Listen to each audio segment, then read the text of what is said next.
ഒരുപാട് കളിയാക്കലും ഒരുപാട് എന്താ പറയുക നാണം കെടുത്തലും ഒക്കെ എൻ്റെ ലൈഫിൽ എന്നെ ഒരുപാട് ആൾക്കാർ ചെയ്തിട്ടുണ്ട്. അതെന്തിനാണ് എന്ന് ചോദിച്ചാൽ അവർക്കൊരു ഉത്തരമേ ഉള്ളൂ. ഞാനങ്ങ് ഉയരങ്ങളിൽ എത്തിപ്പോവുമോ എന്നുള്ളൊരു ഭയം എന്ന് മാത്രമേ നമുക്ക് പറയാൻ പറ്റുള്ളൂ. അങ്ങനെ ഒരു ഭയമുള്ള ആൾക്കാരാണ് എന്നെ ആദ്യം ഹണി ആക്കാൻ മാറ്റി മാക്സിമം അവരെ കൊണ്ടാവുന്നത് അവർ ചെയ്തു. കാരണം ഈ 3-4 സ്ത്രീകളുടെ ഇൻസ്റ്റ പേജോ അല്ലെ യൂട്യൂബ് പേജോ എടുത്ത് നോക്കിയാൽ കാണാം. ആദ്യം തന്നെ എന്നെക്കുറിച്ച് ഞാൻ പലരുടെയും പേരിൽ കേസ് കൊടുക്കുന്നു എന്നും പലരെയും ഞാൻ ഹണി ട്രാപ്പ് പെടുത്തുന്നു എന്ന് പറഞ്ഞിട്ടാണ് ഇവർ തുടക്കമിട്ടത്. അപ്പോൾ അത് മുന്നോട്ട് അധിക കാലം കൊണ്ടുപോകാൻ പറ്റൂല എന്ന് അവർക്കത് മനസ്സിലായതിന് ശേഷമാണ് ഗുരുവായൂർ കേക്ക് മുറിച്ചു എന്ന് പറഞ്ഞിട്ട് രണ്ടാമത് അതിലേക്ക് റൂട്ട് മാറ്റി വിട്ടത്. എന്താ വെച്ചാൽ ജൂണിൽ ഞാൻ ജൂൺ 15-ാം തീയതി ഗുരുവായൂരിൽ നിന്നാണ് കേക്ക് കട്ട് ചെയ്തത്. അന്ന് ഗുരുവായൂരത്തെ ഓൺലൈൻ മാധ്യമങ്ങളൊക്കെ അന്ന് റിപ്പോർട്ട് ചെയ്തൊരു സംഭവമാണ്. അന്നൊന്നും കുരുപ്പ് കിട്ടാതെ ഇപ്പോൾ ഈ ഹണി ട്രാപ്പ് വിഷയത്തിനോട് സംബന്ധിച്ച് പിന്നീട് അവർക്ക് കുരു പൊട്ടണമെങ്കിൽ, കാരണം ഞാൻ social media Instagram, Facebook, YouTube എല്ലാത്തിലും പോസ്റ്റ് ചെയ്ത അത്യാവശ്യം ഫോളോവേഴ്സ് ഉള്ള ഒരാളുമാണ് ഞാൻ. ഇതൊക്കെയെന്ന് വെച്ചാൽ മില്യൺ ഫോളോവേഴ്സ് അടിക്കുകയും ചെയ്തതാണ്. അപ്പോൾ അവർക്ക് അതല്ല, എന്നെ തളർത്തണം. കാരണം ഞാൻ ഒരു കാര്യം പറഞ്ഞിട്ടുണ്ടായിരുന്നു, എൻ്റെ മാതാപിതാക്കൾക്ക് എനിക്ക് വീട് വെച്ച് കൊടുക്കാൻ താല്പര്യമുണ്ട് എന്ന് പറഞ്ഞിട്ടുണ്ടായിരുന്നു. അത് പറഞ്ഞു. അതിൻ്റെ പ്ലാൻ മേടിച്ച് പിറ്റേന്ന് രാവിലെ ആയപ്പോഴേക്കും പല പല ഗ്രൂപ്പുകളിലും വന്നു, ജസ്റ്റ് ഹണി ട്രാപ്പുകാരിയാണ് എന്ന് പറഞ്ഞിട്ട് പല ഗ്രൂപ്പുകളിലും വന്നു. അങ്ങനെയാണ് ഈ ഹണി ട്രാപ്പ് വിഷയവും കേസിൻ്റെ ഡീറ്റെയിലും മറ്റേ ജഡ്ജി കൊടുത്ത മൊഴിയാണെന്നും പറഞ്ഞു. അങ്ങനെ പല പല പല രൂപത്തിലും ഭാവത്തിലും ഇതിനെക്കുറിച്ചൊക്കെ വന്നത്. അപ്പം ഇതൊന്നും പുരുഷന്മാർക്ക് വലിയ പങ്കില്ല കേട്ടോ, കുറച്ച് സ്ത്രീകളാണ്. അപ്പം സ്ത്രീകളോട് കുശുമ്പുണ്ടാവുമെന്ന് പറഞ്ഞ് കേട്ടിട്ടുണ്ട്. പക്ഷെ അത് ഞാൻ അനുഭവിച്ചൊരു സംഭവമാണ്. അപ്പോൾ അത് നടക്കൂല എന്ന് തോന്നിയപ്പോഴാണ് ഗുരുവായൂരേക്ക് അവരെടുത്തിട്ടത്. ഓക്കെ, അതൊക്കെ ഓരോരുത്തരുടെ പേഴ്സണൽ വിഷയം. ഞാൻ ഗുരുവായൂർ പോകാതിരുന്ന അവരുടെ വിഷയം മാറും എന്ന് ഞാൻ ചിന്തിച്ചു. പക്ഷെ അവർക്കത് മാറുന്നില്ല. അവർക്ക് വിഷയം ഞാൻ വരയ്ക്കുന്നത്, ഞാൻ കണ്ണൻ്റെ പേരിട്ടത്. അവർ ഗുരുവായൂരേക്ക് പോകരുത് എന്നല്ലേ പറഞ്ഞത്, പോകുന്നില്ല. പിന്നീട് എന്തിനാണ് ഇവരിങ്ങനെ നിരന്തരം എന്നെ ടോർച്ചർ ചെയ്ത് ഞാൻ വരയ്ക്കുന്നുണ്ട്, ഞാനത് സെയിൽ ചെയ്യുന്നുണ്ട്, അങ്ങനെ എൻ്റെ യൂട്യൂബ് ചാനലിന് കണ്ണൻ്റെ പേരിട്ടിക്ക്, ഇതൊന്നും അവർ നോക്കേണ്ട ആവശ്യമില്ലല്ലോ. അവർക്ക് ഞാൻ ഗുരുവായൂർ നടയിൽ പോകുന്നതാണ് വിഷയമെങ്കിൽ അതവിടെ വെച്ച് നിർത്തി അവരവിടെ പൂട്ടണം. പിന്നെയും എൻ്റെ പുറകെ നടന്നിട്ട് ഇങ്ങനെ ഉപദ്രവിക്കുകയും ചെയ്യരുത്.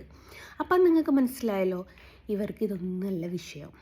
ഇവർക്ക് ഞാൻ നന്നായി പോയോ എന്നുള്ള ചെറിയൊരു ടെൻഷൻ കൊണ്ട് പറ്റിപ്പോയൊരു സംഭവമാണ്. ഒരു പുള്ള, അവൾ നല്ല പുള്ളയാണ്. നല്ല പുള്ളാന്ന് വെച്ചാൽ പലരുടെയും കൂടെ തുണി അയച്ചിട്ട് പോയ പെണ്ണുങ്ങൾ ഞാൻ മോശക്കാരിയാണെന്ന് ചിത്രീകരിക്കാൻ വന്നു. അത്രത്തോളം ആൾക്കാരാണ്. അതേപോലെ പാലക്കലാണെങ്കിലും പല ലോഡ്ജിൽ നിന്നും പിടിച്ചതിൻ്റെ ഡീറ്റെയിൽ ഉണ്ട്. എന്നിട്ട് അവൾ എന്നെ കുറ്റം പറയാൻ വന്നത്. അതേപോലെ നമ്മുടെ തൃശ്ശൂർ പൂരവെടി, അങ്ങനെ നോക്കുകയാണെങ്കിൽ എല്ലാവരുടെ ഡീറ്റെയിലും നമുക്ക് കയ്യിൽ കിട്ടിയിട്ടുണ്ട്.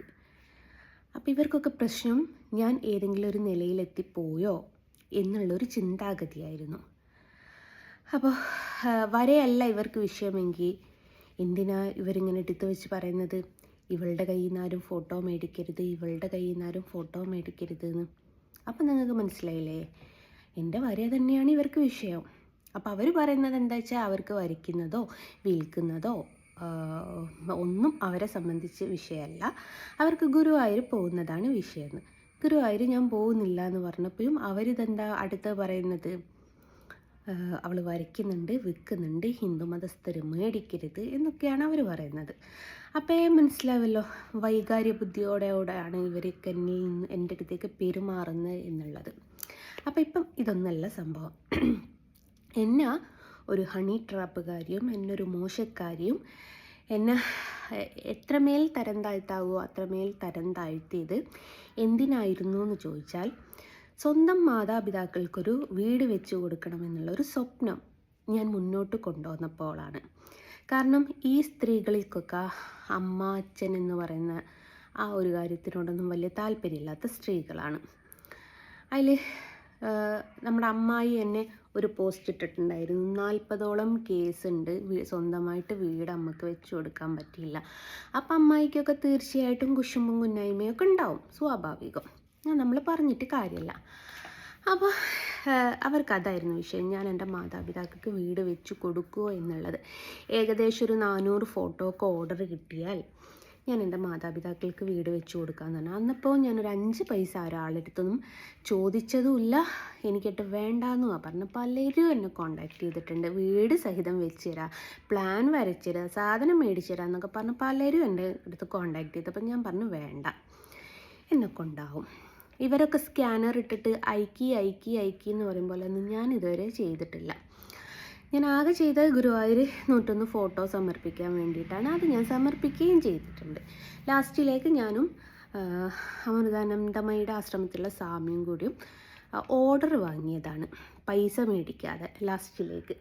ആ ഓർഡർ ഒരുപാട് കാലം കഴിഞ്ഞിട്ടാണ് ഞാനത് വരച്ച് കൊടുക്കുകയും ചെയ്തത്. അപ്പം അങ്ങനെയാണ്. അപ്പോൾ ഞാനിത് വെച്ച് കൊടുക്കുക എന്ന് പറഞ്ഞതാണ് ഇവർക്കൊക്കെ ഇത്ര ബുദ്ധിമുട്ടായിട്ട് വന്നതും ഇത്ര പ്രശ്നങ്ങളായിട്ട് വന്നതും. എനിക്കൊക്കെ ഒരുപാട് ആൾക്കാരെ പരിചയമുണ്ട്. പലരും എന്നോട് പറഞ്ഞു ഒരു വീടല്ലേ, ഞങ്ങൾ സഹായിക്കാം എന്ന് വരെ പറഞ്ഞ ആൾക്കാരുണ്ട്. എനിക്കൊന്നിനും താല്പര്യമില്ലായിരുന്നു. അപ്പോൾ ചുരുക്കി പറഞ്ഞു വന്നാൽ ഇന്നെൻ്റെ വീടിൻ്റെ തറക്കല്ലിടലായിരുന്നു. അപ്പോൾ ആരോടും അത് പറഞ്ഞിട്ടില്ല, ചെയ്തതിന് ശേഷം പറയാമെന്ന് കരുതി. അപ്പോൾ ഇന്ന് വീടിന് തറക്കല്ലിട്ടു. അപ്പോൾ തറക്കല്ലിട്ടു എന്ന് നിങ്ങളോട് പറയുന്നതിൻ്റെ മുമ്പ് ഞാൻ അനുഭവിച്ച വിഷമങ്ങൾ, എന്നെ ആക്കി തീർത്ത വഴികൾ, ഇതൊക്കെ നിങ്ങളോട് പറയണമെന്ന് തോന്നി. ഇപ്പോഴത്തെ കാലത്ത് എന്ന് വെച്ചാൽ മാതാപിതാക്കളെ പുറത്താക്കി വാതിലടിക്കുന്ന മക്കളുള്ള കാലഘട്ടമാണ്. സ്വന്തം കാര്യം സിന്ദാബ എന്ന് പറഞ്ഞ് നടക്കുന്ന മക്കളുള്ള കാലഘട്ടമാണ്. ഞാൻ ചിന്തിച്ചത് ഇത്ര മാത്രമാണ്. എൻ്റെ ഉമ്മയും വാപ്പയും നിലവിലൊരു വീട്ടിലാണ് താമസിക്കുന്നത്. ഏകദേശം 40ഓളം വർഷം പഴക്കമുള്ളൊരു പഴയ വീട്. അപ്പം നിങ്ങൾക്കൊക്കെ ചെയ്യുക, പഴമയെ നിലനിർത്തിക്കൊണ്ടുപോവുകയല്ലേ ചെയ്യേണ്ടത്. എന്നാൽ നിങ്ങൾക്ക് തെറ്റിയ വേറൊരു കാര്യം ഞാൻ പറഞ്ഞുതരാം. അന്നത്തെ കാലത്തൊക്കെ മണ്ണ് കൊണ്ട് കട്ടയുണ്ടാക്കി അങ്ങനെയാണ് വീട് വെച്ചത്. ഓടാണ്. പിന്നെ മുമ്പിലേക്ക് ഒരു 2 റൂം, ഒരു കൊലായും. ഞങ്ങളുടെ വിവാഹമൊക്കെ ആകുമ്പോഴേക്കും 3 പെൺകുട്ടികളല്ലേ എന്ന് കരുതിയിട്ട് ഞങ്ങളുടെ വിവാഹമൊക്കെ ആകുമ്പോഴേക്കും മുന്നിലേക്ക് റൂം എടുത്തിട്ടതാണ്. അപ്പോൾ എൻ്റെ ഉമ്മയും എൻ്റെ വാപ്പയും എപ്പോഴും പറയും, ബാക്ക് വശം വീണ് പോയാലും കുഴപ്പമില്ല, മുമ്പ് വശം ഉണ്ടല്ലോ, 2 റൂം ഒരു കൊലായും ഉണ്ടല്ലോ, ഞങ്ങൾ അവിടെ കിടന്നോളും എന്ന് പറയുന്ന എൻ്റെ ഉമ്മയും വാപ്പയാണ്. അപ്പം മഴക്കാലത്തൊക്കെ ചോർന്നൊലിക്കും. അത് ചോർന്നൊലിക്കുക എത്ര നന്നാക്കിയാലും എവിടുന്ന് ഏതെങ്കിലും ഭാഗത്തുനിന്ന് ചോർന്നൊലിക്കാനുണ്ടാവും. അപ്പോൾ എൻ്റെ ഉമ്മ പറയുന്നൊരു ഡയലോഗുണ്ട്, പാപ്പാനെ കല്യാണം കഴിച്ച് ഈ വീട്ടിലോട്ട് വന്ന അന്ന് തൊട്ടിട്ട് ഇവർക്ക് രാത്രി ഓരോരോ സൈഡിൽ ഓരോരോ പാത്രം വെക്കലായിരുന്നു പോലും പണി, വെള്ളം മേത്തേക്ക് വരാതിരിക്കാൻ വേണ്ടിയിട്ട്. അത്രമേൽ കഷ്ടപ്പെട്ട ഒരു ഉമ്മയും വാപ്പയും.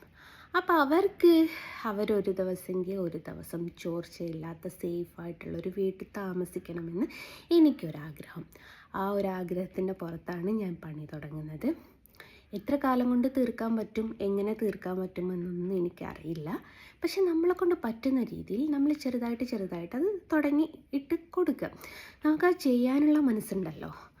അപ്പോൾ ആ മനസ്സ് കാണാതിരിക്കാൻ ദൈവത്തിനോ ഒരിക്കലും പറ്റാതിരിക്കുക. ദൈവത്തിന് മാത്രമല്ല, സമൂഹത്തിന് അത് പറ്റാതിരിക്കില്ല.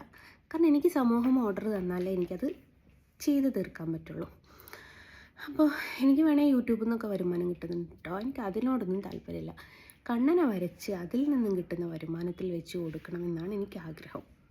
ഈ കാര്യം എന്താ വെച്ചാൽ, കണ്ണൻ ഒരുപാട് വിഷമങ്ങൾ അനുഭവിച്ചിട്ടുണ്ട്.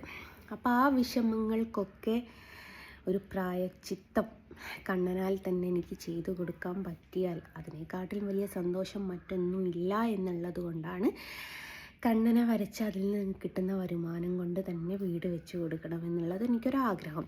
ഞാൻ പറഞ്ഞില്ലേ, ഈ വീടിൻ്റെ പ്ലാൻ ഏകദേശം എനിക്കൊരു വർഷങ്ങൾക്ക് മുമ്പ് വന്നൊരു സംഭവമാണ്. അപ്പോഴേ ഒരുപാട് ആൾക്കാർ ഓഫറുകളായിട്ട് മുമ്പോട്ട് വന്നിട്ടുണ്ട്. ചിലർ പറഞ്ഞിട്ട് കണ്ണം പറഞ്ഞയച്ചതാന്ന് പറഞ്ഞ് ചിന്തിച്ചാൽ മതി എന്ന് വരെ പറഞ്ഞ ആൾക്കാരുണ്ട്. അപ്പോഴും ഞാൻ പറഞ്ഞു, ധിക്കാരിയല്ല, എനിക്കിങ്ങനെയാണ് താല്പര്യം. ഞാൻ സമ്പാദിച്ചതിൽ എൻ്റെ മാതാപിതാക്കൾ കിടക്കുമ്പോഴാണ് അവർക്കും എനിക്കും സന്തോഷം ഉണ്ടാവുക എന്ന് പറഞ്ഞ് മനസ്സിലാക്കി കൊടുത്ത ഒരാളാണ് ഞാൻ. അപ്പോൾ ഇന്ന് അതിൻ്റെ തുടക്കം കുറിച്ചിരിക്കുന്നു. അപ്പോൾ തറക്കല്ല് വെക്കുന്നതിൻ്റെ വീഡിയോസും കാര്യങ്ങളൊക്കെ ഞാൻ ഇതിൻ്റെ കൂടെ പോസ്റ്റ് ചെയ്യാം.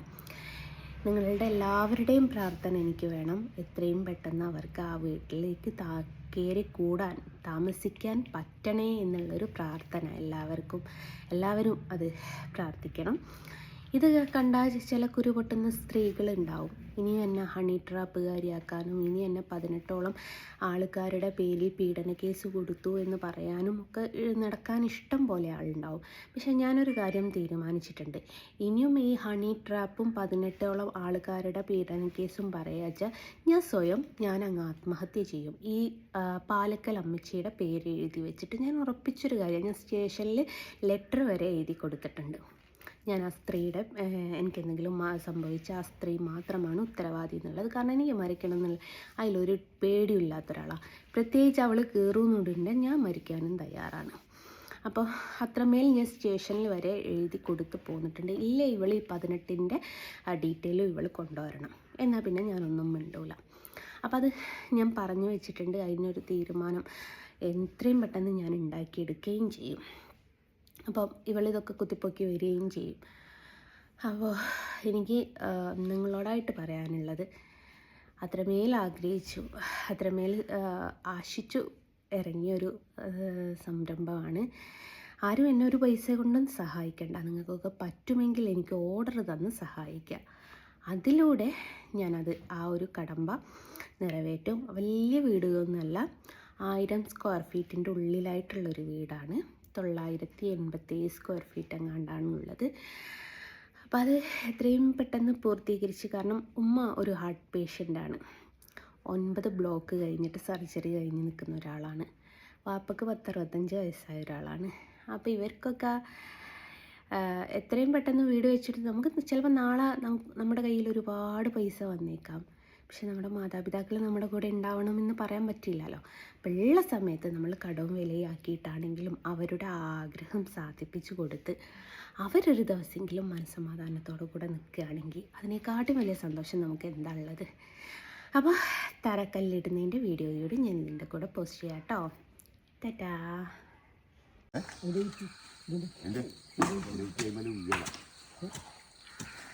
നേരെ ലോങ് ലൈന് അതിൻ്റെ 60 ഇങ്ങോട്ട് കയറാൻ മതി. അതാ അപ്പോൾ ഇവിടെ നിന്ന് വീണ് അപ്പോൾ ചീന് കെട്ടി ഇത് തറക്കിച്ച ഇതെല്ലാം ഒക്കെ വാടക അതൊന്ന് അതിന് ക്ലിയർ ചെയ്തു. അതിന് കല്ല് ചട്ട് കെട്ടിയിട്ടാണ് കേട്ടോ. കെട്ടി ചട്ടുമലേ ചട്ടിന് തൂക്കിന് കിട്ടണം. മറ്റേ മണ്ണെടുത്ത് നോക്കണ്ട. ഇത് കണ്ടോ, ഇവിടെ നമ്മൾ കുത്തിരിക്കാൻ കഴിയൂല.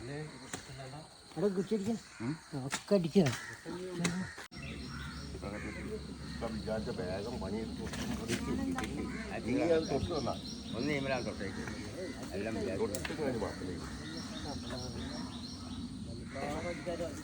ഞങ്ങൾ സംബന്ധിക്കാം. ആ പറ്റില്ല നമുക്ക് ഇവിടെ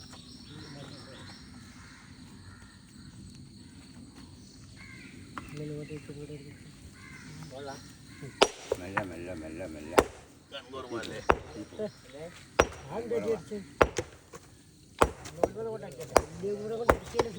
ആ ഇടുന്നത്